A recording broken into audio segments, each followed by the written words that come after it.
chung kinh ít sĩ kian liang xa chui hậu dịt miang sim hấp tô xiong pháp han chẳng ăn dần thung khu trôi sim chỉ kín ăn kêu này tên buồn nhị kí phui tô mai hắn hiểu cái pian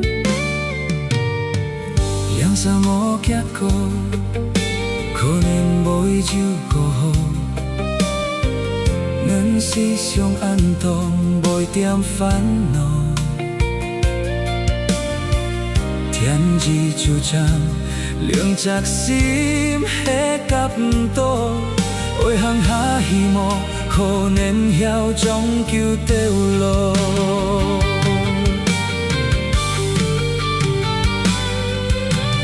hệ nâng xa buồn khói chi si một cái chắn hệ ngại hệ ni hệ mùi chít chạc nhìn tí kia thiên chi sẽ so ngân khô nên chịu cú si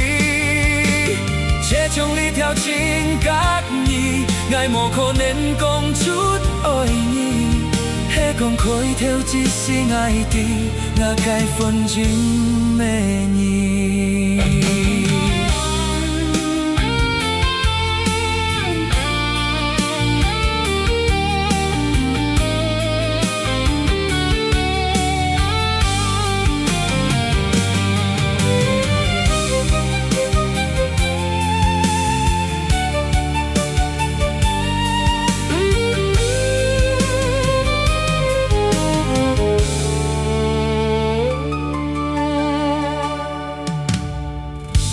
sa mô kiết cô nên bối chiu cô hồ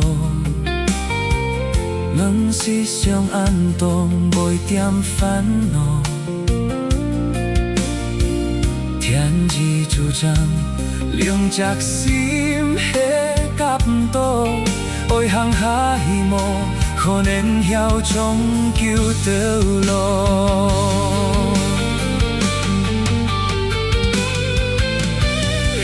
sa buồn khói chi si một cái chắn hệ ngại hệ ni hệ mùi chít chát nhìn tí kia thiên chi sẽ so ngân khô nên chịu cú suy